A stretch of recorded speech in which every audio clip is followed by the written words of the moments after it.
Semifinals are set, and Felix auger-aliassime has done it. What do you have to say now? A lot of people doubted this guy. A lot of people doubted Felix auger-aliassime, but he just beat Alex de Minaur in 4 sets, clutch in the second set, saving sets points, similar to like what he did against Zverev. So the semifinals are set. Sinner, auger-aliassime, Alcaraz, Djokovic. Bangers. Great matchups. Must see TV. So we're going to break down the de Minaur Felix match today. Sinner Musetti was one-way traffic. We're going to preview Sinner Musetti and take another look at Alcaraz Djokovic like we already did. So let's get into it. This is The Slice presented by Canada House, NYC. Let's get into it.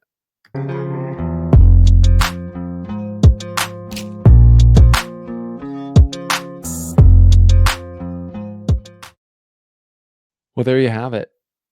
The semifinals are set, and sometimes I make the semifinal preview video, and it's more about one of the matchups, but, and clearly Alcaraz Djokovic is the premier matchup here for the global tennis fan. But we already talked about that in the last video, so go check that out if you haven't yet. But we'll be giving another look at that because I have some new thoughts. But today, Felix auger-aliassime beats Alex de Minaur. And I said on Twitter, I've been calling these matches each time. I said before Zverev that he had a 50% chance to beat him. I thought there's no problem with him beating Rublev. He could totally do it. And then coming into the de Minaur match, a lot of people, including Brad Gilbert and others, rightfully said that or pointed out that de Minaur has been the much more consistent player at the majors over the last few years, one of the most consistent players. But he was also in that camp of, like Rublev, never making a semifinal. And I think this was his 4th. He's made 4 quarterfinals and never made a semifinal or something like that. So this is another one. And I said in the preview kind of before, he might feel some pressure. But the overarching theme I had is the way Felix is playing and hitting his forehand in this tournament shows that he's playing confidently. And his natural abilities, his weapons, are higher than that of Alex de Minaur and Andrei Rublev. Maybe even Zverev as well. So when Felix is playing at his best, I think in my head, I know the stats test show that de Minaur is a huge favorite here, but the eye test does not show that, in my opinion. Because Felix he's also incredibly fast. I said on Twitter, he's just as fast. Some people didn't agree with me. I don't know, we'll have them race, I guess, but Felix is also much taller, a few inches taller, at least, much bigger serve, much bigger forehand. And today in the match, Alex de Minaur's serve got exposed. He had a bad serving day, but even when he was making his serves, he doesn't get free points from them. And then, okay, so then you don't have either also a big forehand to win a lot of free points off of. So he really seems, at the very top of the game. He wins most of the matches because he's unbelievable defensively in counterpunching. He's a great ball striker, and he's the fastest guy on tour, people say. But on the ATP Tour, at the very top end of things, the best offense beats the best defense. That's my opinion. The best offense beats the best defense. Djokovic, though, made a career, the GOAT career, out of playing the best defense. But yeah, that's over 20 years.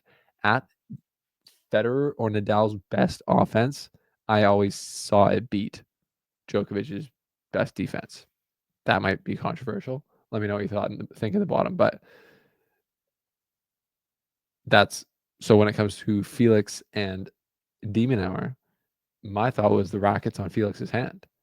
Sorry, the match is on Felix's racket this whole time. But there's intricacies. So the start of the match, de Minaur gets up early. Felix is maybe a little tight, and Felix has break points, and he's not converting. But every time, almost most service games for de Minaur, Felix had looks, wasn't converting. So my thought, as we got through the first set, he loses it. He was actually down a break in the second set. Was just as soon as he can get a break here, he'll get more confidence and feel better. He did, got it to the tiebreaker, and then faced break points there. In general, the de Minaur Felix match was fairly scrappy, as I believe Jim Courier said, Wasn't maybe their best level, either of them, today, but they both felt the pressure for sure. It's a chance to be in the semifinals, first time ever for de Minaur, first time since 2021 for auger-aliassime. So there's a lot of pressure there.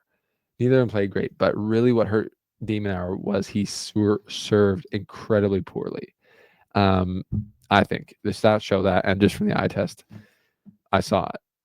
His stats were 42% first serve in. So you already don't have a big first serve. You got to get it in. And he said that afterwards. He said, my percentage was terrible today. And his service just got to do more for him. He won 77% of those, but he only was 42, made 42% of his first serves. He won 50% of his second serves. That's good. But 8 aces, 11 double faults. He lost more points on the serve than he got free. He gave away more free points than he got. That's just really tough to be confident behind. So Felix, also served 11 double faults, but he got 22 aces and probably many more free or unreturned serves. So I wish they had a line right under aces that was just unreturned serves. So it's not an ace, it's not a clean winner, but it doesn't come back. Many points, I think, on the Felix serve there. 64% for a serve in, that's decent. And he wins 82% of those points. So as good of a returner as de Minaur might be, 82% of the time that Felix gets his first serve in, he's winning that point. So over 8 out of 10 times is substantial. Substantial, as my guy would say. I forget his name. And then we go down to net points won. Okay, de Minaur wins that with 75% as a percentage, but Felix came to the net 34 times, winning 21 points to the net. So he won more points than net, and he actually volleyed great today. Break points 4 to 9 ended up being a better percentage for Felix, but I'm pretty sure he missed like his first a bunch. And then we could look at this. In set 1 he was over 2. Set 2 he was 1 for 3. So I forget what exact combo that came in, but I'm pretty sure it was at like 4 or 5 before he broke. And then the third set, he broke twice out of the 3 chances he had. And in the fourth set, they both were 1 for 1. So, yeah. So, de Minaur, yeah. Consistency is key on the ATP Tour. De Minaur has shown that over the last few years, hence why his ranking is in the top 100. But Felix, but athleticism is a premium for that reason, because it can break through anything. It can break through the best defense. It can break through consistency, and it did tonight. So Felix has now not been consistent in general over the last 3 years in the majors, but he has been consistent in this tournament of doing a few things: serving well, going for his forehand. He's always had a big forehand. People are like, why wasn't he winning? Well, he's been going for his forehand more. I've heard from his team directly that they want him to be more aggressive, care less in a way, and play more freely, especially with the forehand side. And he's been doing that. He's been crushing the ball, and it's been a game changer for him, a rally changer. He's made put in a lot of forehand unforced errors today, but he also won a lot of points and moved a lot of momentum with that shot. And that, to me, was the biggest aspect of his win today, was his ability to get an edge from a neutral rally against de Minaur, even against the amazing defense that he has. So the serve, the forehand, and the general athleticism outmatched de Minaur today, and I don't think a lot of people saw that coming. So if you didn't, let me know what you think below. But great performance from Felix today. I will say, Canada House NYC, he gave us a shout out. You might have seen on his Instagram. He gave us a shout out, and then he's in the semifinal. So I don't know how superstitious you are, Felix. We'll talk about it, but maybe we should be involved in every Canada House going forward at the majors. I don't know. Just saying. Okay, that's that. So we got the semifinal set. Sinner beats Musetti. I mean, to talk about that, just on, Musetti was kind of recovering from injury. He didn't have a lot of confidence, I don't think, going into Sinner. So that was just fairly standard for Sinner. So Sinner is into the to the semifinals to play Felix. So let's break that down. Felix versus Sinner. Head-to-head, 2-1 for Felix, but they just played in Cincinnati, and that's the most relevant match, obviously. But in some ways, it's not that relevant. Felix played a terrible match there. He served 56% first serve in. He only won 48% of those. He won 20% of his second serves. He actually broke Sinner, which is hilarious. 6-0, 6-2. He broke him in the beginning of the second set and then got broken back, or broke. I don't know. And then got broken back and then lost the next 4 games or 6 games in a row. So that was not a great match for Felix. He's playing much better at this tournament, and he's in the semifinals. And I'm thinking that this was not expected for him. It was not expected for him to make the semifinals. So he might have a little weight off his shoulders in the semifinals of like, you know what, this is a good result for me. I can just swing freely, play aggressive, put full guns out, and see what happens. He watched his friend Denis Shapovalov take a set off Sinner and be up almost a double break in the third, where he probably should have won that set as well. So Sinner is hurtable, and the weapons that Felix has can hurt Sinner. So do I think he's going to win? No. Do I believe he can? Yes. That might be crazy, but I don't think it's crazy. He can win. He's like more athletic than Sinner. He's got just as big of a serve. Maybe it's not as good right now. Maybe it's not as accurate or effective, but it's just as big. His forehand's massive. He's going to have to dictate with that. Try to as much as he can. Obviously, Sinner's forehand is just as massive, if not bigger. Sinner's backhand is much better. So the backhand to backhand rallies will be imperative to see how many that they get stuck in for Felix and how well he does with that shot. I would love to see him use his slice like he has been a lot more in this tournament, slicing it short, making Sinner come up to it on his backhand. If he so Sinner has to hit the ball from below the net to get up and over the net. I'd love to see that. And then it's just going to be like, how well can you protect your serve for Felix? You have to protect your serve. Get the sets to later stages and then see what happens. You've had the success doing that today. Literally 6-4, tight set, 7-6, 7-5, 7-6 for Felix against De Minaur, a tough player. So he's mentally locked in. He's winning in these big moments. He is clutch right now. And that's something he's been critiqued for years by many people, not being clutch, not being locked in, not being mentally consistent. Well, they don't ask how. They ask how many. He's right now won 5 matches at the US Open. And he's in the semifinals. So it's going to be an interesting match. It could be a blowout. I really don't see that coming, though. I see it being a good match. And I feel Felix probably maybe being nervous at the beginning, been in this position way less than Sinner has in the frequent years. But I see him putting in a good match. And you'll see. If you can get one of the first 2 sets, you'll see. You never know. You never know. Sinner, I've watched a lot of tennis now over the last 15 or so years. No one's unbeatable. No one's unbeatable. So we'll see. But yeah, definitely, if I had to pick, I would pick Sinner to win. Let's just check in on this because I actually did. I'm pretty sure I got all 4 predictions right in the quarterfinals. So for the men, I picked Sinner. Auger-aliassime, I picked. You guys can check me on that. I picked Djokovic, and I picked Alcaraz. Now into the women. Let's just look at that because I want to see who I picked there. In the quarterfinals, I picked Sabalenka. I picked Pegula. I picked Osaka. And I'm pretty sure I picked Swiatek. So I don't know if I got everyone right there, but Sabalenka versus Pegula, that's big time. Americans will be out. And Osaka gets the win over Mukova, and Anisimova beats Swiatek. That's crazy. Everyone knows the storyline. 6-0, 6-0 at Wimbledon. Now 6-4, 6-3 for Anisimova over Swiatek. What happened there? I was not able to watch this. 71% first serve win for Anisimova.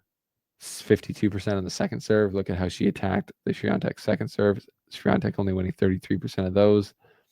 Net points won, and they don't come to the net at all. Winners, 23 winners to 12 unforced errors for Anisimova, 13-15 for Swiatek. So That's the difference. 6-0, 6-0 in the Wimbledon final. If the aggressive player can't hit the ball in the court and she's playing a defensive genius, 6-0, 6-0 makes sense. But Anisimova gets revenge over Swiatek in her home slam. That's got to feel amazing. So good for her picking those. While we're here, Sabalenka versus Pegula. I'm taking Sabalenka. I'm taking Sabalenka to win this, like I've picked in every single major. Osaka versus Anisimova. What a matchup. These are big time. These are all 4 matchups in the semifinals are just marquee tickets. Like that's unreal tennis matches to be set up. You got Sabalenka versus Pegula. You got Osaka versus Anisimova. Osaka, 23rd seed, coming back, really like could easily win this tournament. So we'll have to wait and see. Those are amazing semifinal matchups on the women's. And now, parting thoughts on Djokovic, Alcaraz. I gave Alcaraz a huge advantage in yesterday's video, and I still think he has the advantage for sure. But Jim Courier, I was talking about this. The U.S. Open has typically been high bouncing. They were saying that the ball's skidding a bit more at this U.S. Open. Maybe it's not as slow as Zverev thought. JP on the podcast had a great point. Is it ever fast? I think it's always too slow when you lose. So if the ball's skidding and staying low, and Djokovic can hit flat through the court with power and keep the ball skidding under the Alcaraz strike zone, he can make him uncomfortable. He beat him at the Australian Open. That was a different Alcaraz. This is a different Djokovic. He's been petering out at the end of majors. But if the ball can skid and Djokovic can counter a punch or counter attack, change directions, and serve incredibly well, he can definitely make Alcaraz quite uncomfortable. And Alcaraz has had, some people were pointing out, 4-1, 4 losses, 1 win in their last 5 matches for Alcaraz. He does have a thing a little bit about playing Djokovic. I mean, unless it's a Wimbledon final where he just cruises, I guess. He got the 1 win at Wimbledon, clutch 5 sets. Then he crushed him in the next one, 2024.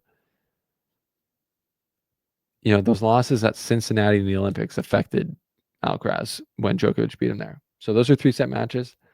This is a different beast. This is 5 sets. Yeah, again, that's why I have Alcaraz having a huge advantage. Is if Alcaraz wins 1 or both of the first 2 sets, I just don't believe physically Djokovic can do it.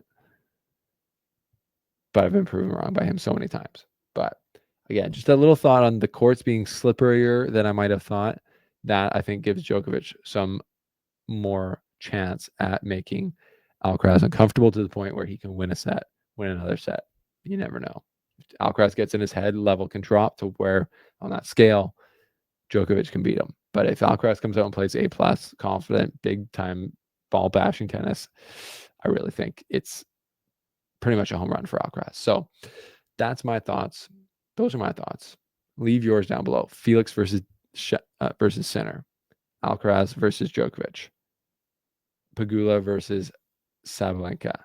Osaka versus Anisimova. So many great matches in the semifinals. What an end to this tournament. This is unreal. So that's the slice presented by Canada House in New York City. You're up to date now. We'll see you in the comment section. Thanks for being here. Talk to you soon.